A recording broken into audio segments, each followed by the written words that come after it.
বাউফল থানাধীন বগা গ্রামের বাবুল শিকদার নামে এক ব্যক্তি মিথ্যা আশ্রয় নিয়ে মেডিকেলে ১০ দিন ভর্তি রোগী হিসাবে থাকতেন এমন তথ্যের ভিত্তিতে সাংবাদিক প্রবেশ করলে সাংবাদিকদের স্থিতি দেখে নাম কেটে চলে যান বাবুল শিকদার নামে এক ব্যক্তি জানান, মিথ্যা মামলা দিয়ে সাথে বরিশাল শেরেবাংলা মেডিকেল সেবা চিমে ১০ দিন ভর্তি রয়েছেন বলে অভিযোগ করেন।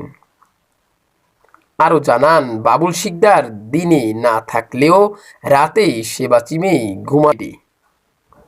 এ বিষয়ে মিথ্যা আশ্রয় নিয়ে বাবুল শিকদার এমন অভিযোগ করে বগা এলাকার প্রায় ৩০ জন একটি অভিযোগপত্রে গণস্বাক্ষর দিয়েছেন। তবে এ বিষয়টি বাবুল শিকদার অস্বীকার করে বলেন,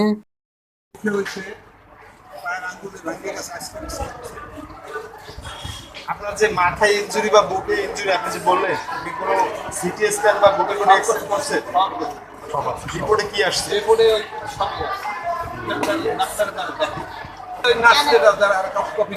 নাচ করতে পারবে? আমি নাচের কথা বলেন কেন? ডক্টরের কথা বলতে পারি। আমি ২৩ তারিখে আসছি, ২৪ তারিখে এখানে আসছি। ২৩ তারিখ বাউফলে ভর্তি হয়েছি হাসপাতালে।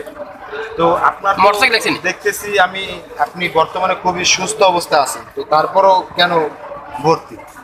আমরা যতটুকু জানি আপনি একটি মামলা দেওয়ার কারণে টাকার বিনিময়ে মেডিকেলে এখন পর্যন্ত ভর্তি আছেন, কিভাবে? এটা আপনি ভুল ধরনের আছে। আমার মারছে, আমি টেস্ট করছি, আর ৩ জন লোক হাতে আসবে কাস্টডি হয়েছে। এইদিকে আমি আসার পথে একলা আসি, আমার ব্যাগ দিয়ে সামনে দিয়ে আমার মারছে, মারিয়ে আমার হালাই খুঁজছে, রক্তাক্ত করিয়া, রক্তাক্ত করে হালাই খুঁজছে। তারপরে এই আমার নিয়ে আসছে। আর আমাদের জায়গা আমি ২৩.৩৫ জায়গা করছিলাম দলিল। এই জায়গায় কেস হয়েছে, কেস হয়েও ৩ জনের হয়েছে। এ বিষয়ে আব্দুর রহিম জানান, বাউফল বগা গ্রামের বাবুল শিকদারের পরিচিত শহীদুল ইসলাম নামে এক ব্যক্তি শেরেবাংলায় অফিস সহায়ক দায়িত্ব পালন করায় মোটা অঙ্কের টাকার বিনিময়ে ১০ দিন ভর্তি হিসাবে দেখান।